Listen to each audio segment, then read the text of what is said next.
The night was heavy with the scent of smoke and fear. Across the lands of Eastern Europe, the whispers of a name traveled faster than the wind: Vlad Dracula. To some, he was a defender of Christendom, a ruler who dared to defy the might of an empire that had conquered half the known world. To others, he was a monster, a man whose cruelty blurred the line between legend and nightmare. But in the summer of 1462, as the Ottoman Empire unleashed the largest military force Europe had ever seen, this man, this prince, would turn terror itself into his greatest weapon. What unfolded was not merely a war, but a psychological masterpiece so haunting that even centuries later, it would echo in the chronicles of history. The year was 1462. Across the rolling hills of Wallachia, smoke rose from burning villages as the ground trembled beneath the march of the largest army the Ottoman Empire had ever assembled. At its head rode Sultan Mehmed II, the conqueror of Constantinople, a man whose very name struck terror into the heart of Christian Europe. His banners stretched beyond the horizon, a sea of crescent moons and shimmering silk that declared the power of an empire spanning 3 continents. Yet standing in his path was a single man, a prince whose cruelty was so legendary, whose methods so precise and unrelenting, that even the most hardened warriors spoke his name in whispers. This was Vlad III of Wallachia, Vlad the Impaler, and he was about to wage a campaign of psychological warfare so terrifying that it would drive the mighty Sultan himself to retreat. What took place in the summer of 1462 was not just a clash of armies. It was a masterclass in terror, a night assault so daring, so brilliantly orchestrated, that it shattered the morale of the most powerful military force in the world. This is the story of how one man's ruthless genius brought an empire to its knees, and why the tactics he used still echo through the chronicles of military history. To understand Vlad's audacity, one must first grasp the impossible odds he faced. The Ottoman war machine rolling toward his borders was unlike anything medieval Europe had ever seen. Sultan Mehmed boasted to his viziers that he commanded 150,000 men. The Greek historian Leonikos Chalkokondyles, who witnessed the march, described it as immense, second only to the army that had conquered Constantinople. Other chroniclers placed the number even higher, 250,000, perhaps even 300,000 soldiers under the crescent banner. This was not merely an army. It was an empire in motion. At its core were the dreaded janissaries, elite slave soldiers whose discipline and ferocity had crushed kingdoms. Surrounding them marched endless ranks of infantry, while the thunder of hooves heralded the Sipahi, Ottoman cavalry whose charges had broken Christian lines from Hungary to the gates of Vienna. Behind them came the Azaps and irregulars. Slaves offered a chance at freedom through bravery in battle, their desperation turning them into the most dangerous of fighters. The diversity of this host was overwhelming. Akinci raiders drew their bows beside Sebasai guards protecting the Sultan's flanks. Azaps wielded pikes, while Beslis handled the new firearms that were changing the nature of war itself. At the center of it all rode Mehmed's own bodyguards, warriors sworn to die before allowing harm to come to the man who had humbled Byzantium. But it wasn't just manpower that inspired terror. The Ottomans brought 120 cannons, their bronze throats ready to pulverize castle walls into dust. Engineers and laborers followed close behind, prepared to construct bridges and roads to carry this avalanche of steel deeper into Europe. Islamic priests attended to the army's faith, while astrologers charted the stars to guide the Sultan's hand. The logistics alone were staggering. Chalkokondyles recorded that Danube shipowners were paid 300,000 gold pieces just to ferry the army across the river. Behind the ranks trailed women meant for the soldiers' leisure and supply trains stretching for miles, carrying food, ammunition, and countless essentials to sustain this moving city of war. Against this overwhelming tide stood Vlad with barely 30,000 men. The imbalance was crushing, 5-1 in favor of the Ottomans, perhaps even worse. Any rational commander would have surrendered, accepted vassalage, or fled to the mountains to fight another day. But Vlad the Impaler was no ordinary commander. He had learned the ways of his enemies firsthand, lessons forged in hatred. Years earlier, as a young prince, Vlad had been held hostage at the Ottoman court alongside his brother Radu. While Radu thrived in captivity, converting to Islam and rising through Ottoman ranks, Vlad had stewed in resentment.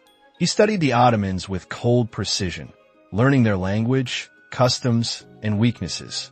And when the time came, he would turn that knowledge against them with surgical brutality.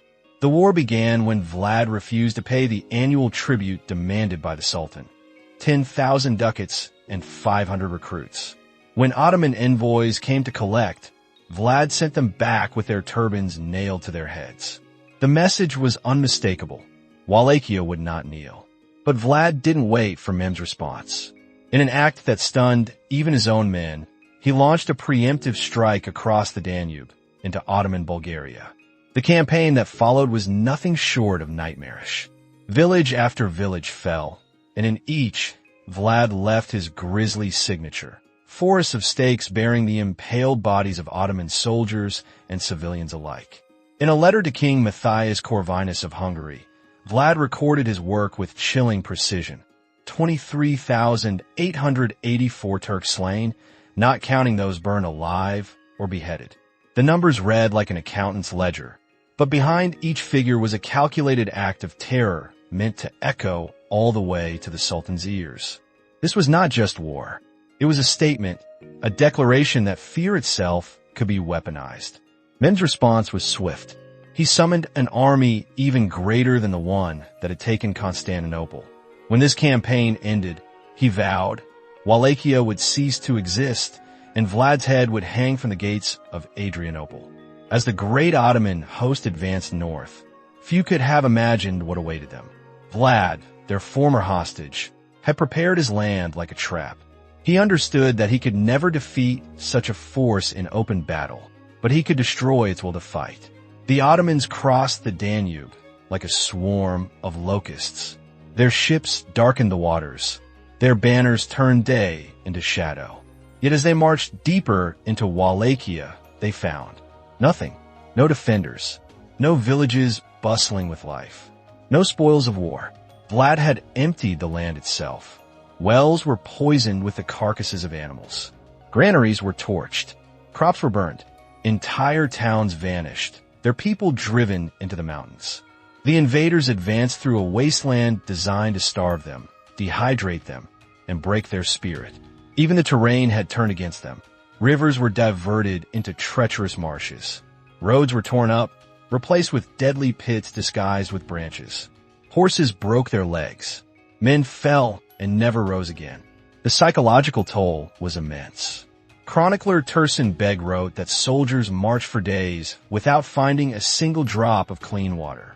The summer sun roasted them alive, their armor so hot they joked they could cook meat upon it, until the joke stopped. What began as a confident invasion turned into a nightmare. Every step forward led deeper into a ghostly realm shaped by the mind of a madman. And this was only the beginning of Vlad the Impaler's war. For 7 relentless days, Sultan Mehmed's grand army pressed deeper into Wallachia, only to find nothing, no food, no water, no trace of man or beast. The conqueror of Constantinople, the master of the greatest city in the world, now led an army starving in a land turned to dust and shadow. The soldiers, once accustomed to the spoils of Ottoman triumph, marched through empty villages and drank from poison wells. Morale began to fracture like ice beneath the thawing sun. But Vlad was far from finished. From the forested hills and misted valleys, Wallachian cavalry struck with terrifying precision. They were ghosts on horseback appearing without warning, cutting down supply trains and isolated patrols, then vanishing into the darkness before the Ottomans could even react. There were no great battles, only sudden storms of violence designed to shatter nerves and sow despair. Ottoman sentries flinched at every sound beyond the firelight, every whisper of wind through the trees. Sleep became a luxury few dared to indulge in. Vlad knew his enemy well. Years of captivity among the Ottomans had taught him how their war machine operated, how it relied on discipline, speed, and supply. Break those pillars, replace them with fear and exhaustion, and even an empire could bleed. Each raid was carefully calculated not for the number of dead it left behind, but for the panic it spread through the ranks. Soldiers began to murmur of devils in the forests, of a prince who commanded shadows. Yet this was only the prelude. As the Ottoman host trudged toward Targovist, Vlad prepared his masterpiece, a single strike that would embody his ruthless genius. For that, he needed knowledge, precise intelligence of the Ottoman camp, and he would obtain it himself. On the night of June 16th, as weary guards stared into the void beyond their fires, a lone man in Turkish garb approached the camp. He spoke perfect Ottoman Turkish, his accent flawless. To the sentries, he was just another messenger or guide. In truth, it was Vlad himself, walking calmly into the heart of an army that would have torn him apart if they had known who he was. His disguise was impeccable, crafted through years of observation. He had lived among these men, learned their customs, their commands, their gestures. Now he used that knowledge to move unnoticed through their ranks. He studied everything: the Sultan's great pavilion marked by its banners, the placement of the janissaries, the cavalry lines, the officers' meeting tents. Every detail burned into his mind. The Ottomans, confident in their strength, had grown lax. That arrogance would cost them dearly. Vlad also listened. He heard soldiers grumble about the endless march. Officers complain of fruitless victories. Men cursed the cursed land they trudged through. And then came the revelation that would shape his plan. Sultan Mehmed had forbidden his troops from leaving their tents at night to prevent confusion during surprise attacks. Vlad realized instantly that this precaution would become their undoing. When his assault came, they would be trapped in their own tents, paralyzed by fear, unable to rally, their discipline dissolving in chaos. By the time he slipped back into the night, no one suspected the phantom who had walked among them. No alarm was raised, no pursuit followed. The Ottoman guards had unknowingly let the architect of their doom pass freely through their midst. Back in the hills, Vlad convened his most trusted captains and revealed his plan. It sounded impossible, an attack on the enemy camp itself. But his warriors, hardened men who had seen him turn madness into victory, did not hesitate. They would follow him into the jaws of death if he commanded it. Vlad handpicked 7,000 to 10,000 of his finest cavalry silent riders who had survived countless clashes along the Danube. As dusk fell on June 16th, they prepared for what might be their final ride. Swords were sharpened to gleaming edges, armor inspected in silence, horses fed and watered. Every strap, every buckle was checked and rechecked. There would be no second chances. Vlad moved among them, calm and resolute. His presence burned with quiet authority. To his men, he was not merely a prince, but an omen, a man who had defied empires and lived to tell the tale. When he spoke of storming the Ottoman camp, there was no bravado in his tone, only certainty. His plan was brutally simple. Using the knowledge gained from his infiltration, he would ride straight to the main gate, disguised once more, and command the guards to open it in flawless Turkish. Once inside, his cavalry would split, some spreading terror throughout the camp, others driving straight for Mehmed's pavilion. The timing had to be perfect, the darkest hour before dawn, when human vigilance was at its lowest. As the moonless night deepened, the Wallachian riders descended from the hills. Hooves were wrapped in cloth, weapons muted, orders passed by gesture alone. They moved like shadows across the fields, their approach hidden by the sleeping earth. The Ottoman camp stretched before them like a sprawling city of canvas, its campfires flickering like stars scattered across the plain. Within that maze lay their target, and Vlad led his men forward with the confidence of a man who had already walked those paths. At the gate, the final act of audacity unfolded. Vlad rode ahead alone, his voice calm and clear as he called out in perfect Turkish. The drowsy guards, suspecting nothing, obeyed his command. The gates swung open, and in that moment, the fate of the Ottoman army was sealed. The Wallachia cavalry surged through the breach like a living storm, a black tide of horsemen crashing into the heart of the Ottoman camp. For a brief moment, there was only the sound of pounding hooves and the hiss of cold air, but then, all at once, silence broke into chaos.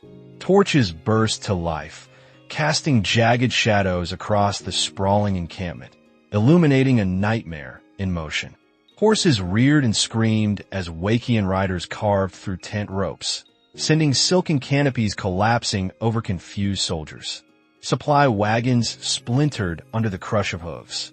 Camels, wild with terror, tore through the camp, trampling men and scattering equipment in every direction while their handlers shouted desperately to regain control. The confusion was made worse by the very rules Sultan Mehmed had put in place to maintain nighttime. Disciplined Ottoman soldiers were forbidden to leave their tents after dark. Now those same tents became death traps, flimsy prisons that collapsed upon the men inside as the cavalry thundered past. Those who managed to escape into the night found themselves blinded by darkness, their nerves shattered. They slashed at anything that moved, unable to tell friend from foe, killing their own comrades in the madness. At the center of this storm rode Vlad III himself, the Prince of Wallachia, grim, relentless, and utterly fearless. His personal guard followed close behind, their black armor glinting in the firelight like the wings of ravens. Vlad's sword flashed again and again, its arc catching the torchlight as he cut down every soldier foolish enough to stand in his path. His voice rose above the din, commanding his men with the authority of a man possessed by divine vengeance. Behind him, his cavalry spread like wildfire, their battle cries echoing through the smoke-filled air, each shout carrying terror deeper into the Ottoman ranks. For those few hours, they were no longer the outnumbered defenders of a small, defiant principality. They were the masters of the battlefield. Through sheer will and audacity, they transformed themselves into something larger than life, almost mythical in their fury. The Ottoman response unfolded exactly as Vlad had planned.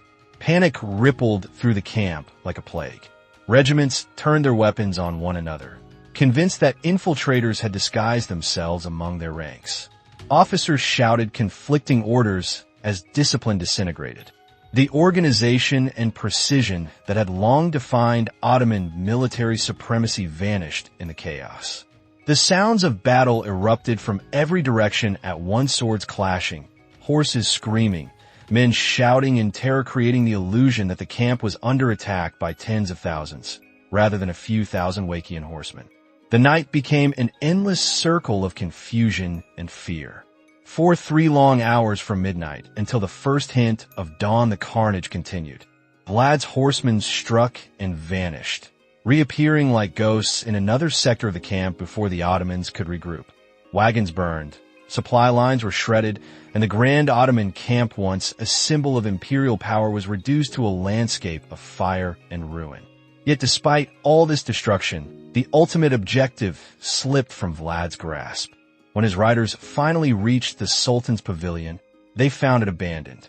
Mehmed, warned just in time by his guards, had been spirited away to safety moments before the Wallachians arrived. The golden chance to end the war with a single stroke to kill or capture the most powerful ruler in the known world had vanished like smoke on the wind. As dawn broke across the smoldering battlefield, Vlad faced the hardest decision a commander can make. The raid had achieved everything except its most crucial goal, and to linger any longer would mean annihilation. With cold precision, he ordered the retreat. The Wallachia cavalry vanished into the morning mist as swiftly as they had come, leaving behind devastation that would burn itself into Ottoman memory for generations. The aftermath of the assault was staggering. Thousands of Ottoman soldiers lay dead, though even the survivors could not say how many had fallen to Wallachia blades or to the desperate confusion of their own comrades. Horses and camels wandered aimlessly through the wreckage, their riders long gone.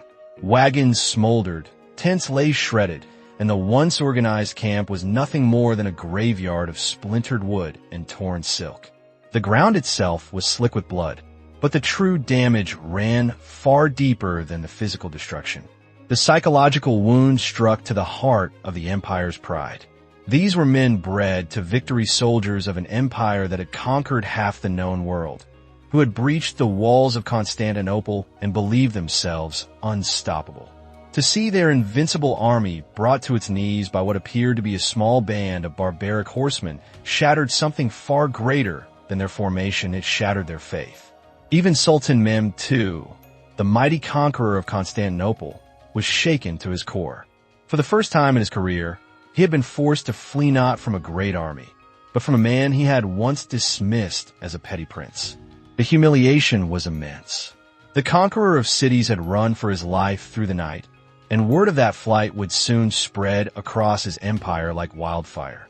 Rumors multiplied, each version darker than the last, eroding the aura of invincibility that had always surrounded his name.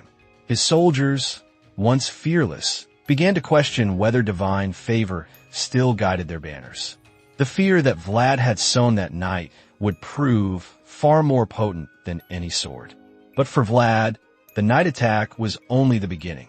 The raid had been designed to wound, not to kill, to strike at the mind before striking at the body.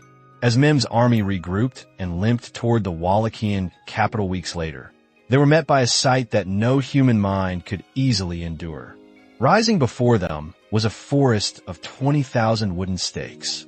Each stake bore the impaled body of an Ottoman prisoner officers, soldiers, servants, all displayed in horrific symmetry. At the very center stood the towering corpse of Hamza Pasha, a high-ranking commander who had been captured earlier in the campaign. His body was raised higher than all the others, a grotesque monument to his former authority. The wind carried the stench of death for miles, and the buzzing of flies filled the air like a funeral dirge. The Greek chronicler Linikos Chalkokondyles would later write that Mehmed himself was struck speechless by the sight, his iron will faltering for the first time. The Sultan, who had once gazed upon the ruins of Constantinople with pride, now stared upon the handiwork of his enemy with awe and horror. "It is impossible," he is said to have murmured, "to deprive of his country a man who has done such great deeds." Even the conqueror of Constantinople recognized the genius, dark, terrible, but genius nonetheless of his adversary. Vlad had not simply fought a war of swords and steel. He had waged war upon the soul. Within days, the once mighty Ottoman army began its retreat. The force that had crossed the Danube in triumph now crossed it again in disgrace, their banners tattered, their spirits broken. The night attack at Targovist had lasted mere hours, but its impact would echo across centuries. Vlad the Impaler had demonstrated that victory did not always belong to those with the greatest armies, but to those who dared to wage war in ways their enemies could not comprehend. His 7,000 cavalry had not destroyed the Ottoman Empire, but they had destroyed its illusion of invulnerability. Vlad's genius lay not in brute strength, but in understanding the power of fear. Vastly outnumbered and facing certain destruction in open battle, he turned his weakness into his greatest weapon. Every element of his campaign scorched earth. Ambush, impalement was designed not only to kill, but to unmake the enemy's will to fight. He transformed warfare into theater and terror into strategy. Modern historians would later call it asymmetric warfare, but in the 15th century, it was something far beyond comprehension. When Mehmed finally returned to his capital, he carried with him not the trophies of victory, but the heavy burden of defeat. His legend, once unassailable, was now stained by fear. He had learned a truth that few rulers ever admit, that the most dangerous enemy is not the one with the largest army, but the one willing to fight without boundaries. Vlad's name would echo through history, whispered with both horror and respect. For in that dreadful summer of 1462, the Prince of Wallachia had proven that sometimes the greatest victories are not won through numbers or might, but through the sheer, unbreakable will of a man who refuses to bow. His story endures as a testament to human cunning and resilience, a reminder that in the darkest hours of history, when hope seems lost and defeat inevitable, one man's will can reshape the fate of empires. Vlad the Impaler did not merely defend his homeland. He redefined the meaning of warfare itself, showing that even the smallest nation can defy a giant when guided by a mind both brilliant and merciless.